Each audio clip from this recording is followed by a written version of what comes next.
Bukayo Saka's to reasons for not performing at Arsenal, as Gary Lineker and Alan Shearer agree. Arsenal winger Bukayo Saka has struggled for form, with Mikel Arteta often criticised for his approach this season as his side look to end their long trophy drought. Micah Richards believes the two reasons for Bukayo Saka's struggles at Arsenal are the setup and his poor form, while Gary Lineker and Alan Shearer agree that the Gunners' approach will not change.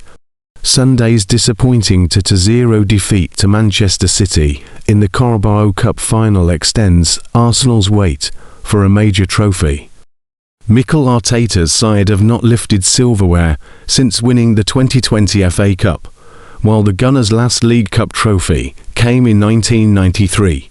Arsenal still, however, hold a commanding position in the Premier League, with Arteta's men 9 points clear as they chase a first top-flight title since 2004.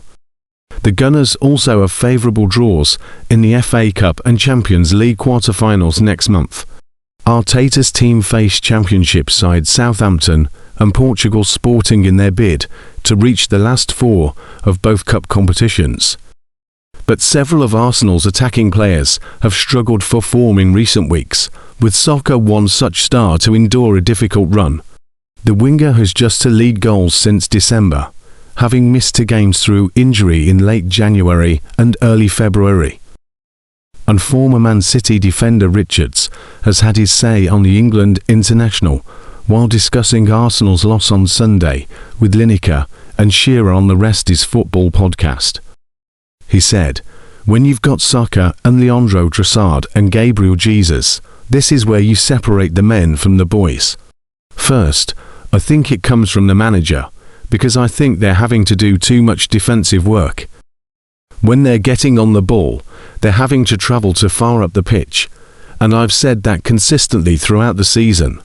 Then it's about the players now taking the responsibility, because they have a good players. Saka is a top player, but we're not seeing it because 1, the setup, and then 2, he's out of form. He needs to now say, okay, we've lost this, it's not the end of the world. What can I do to make sure in the Champions League, in the FA Cup, and in the league, I'm the Saka that everyone knows and loves, because that's a big player. Big players turn up in the big games, and that's what they need to do." Lineker then suggested that it is unlikely Saka's form will improve with Arsenal's current approach under Arteta. The former Leicester City and Tottenham Hotspur striker said, "But can he do it the way they're playing?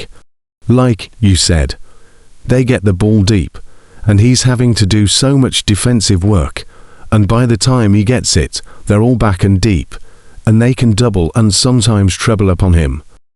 He still plays brilliantly, but it's not easy for him, whereas, if they were, like you said, higher up the pitch, they could get the ball to him early, and then he's one-on-one, and you've got half a chance.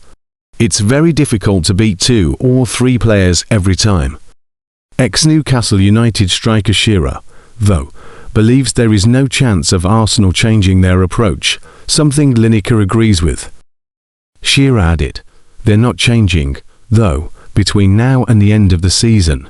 In response, Lineker said, "It's worked for them so far, that's why, isn't it?" Bukayo Saka has been out of form for some time now. Despite Arsenal being top of the league and potentially being on for a treble, it has been one of Bukayo Saka's worst seasons in an Arsenal shirt.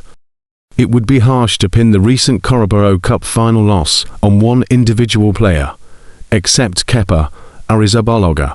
Of course, Saka hardly covered himself in glory. Saka, along with his frontline teammates, went missing at Wembley Stadium, and the only reason we aren't talking about Arsenal's attack that they refused to show up. This is arguably worse than Kepa's goalkeeping errors. Bukayo Saka will now enter international duty with England as they face Japan in their final friendly match before the World Cup.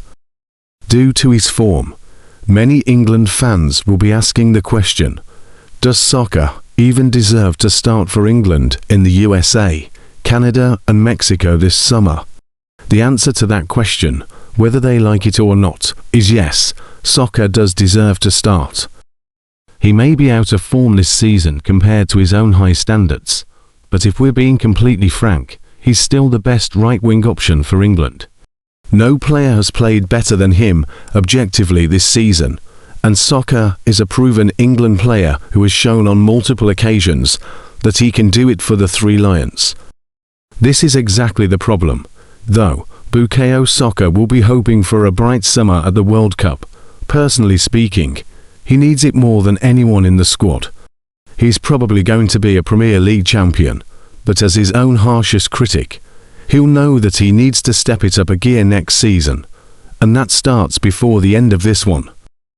To say Bukayo Saka is making the England team based on built-up credit and players around him being not quite up to scratch would seem harsh, but it's the unfortunate reality. If anything, that's a testament to Bukayo Saka. Even at his worst, he's still the best available option for England.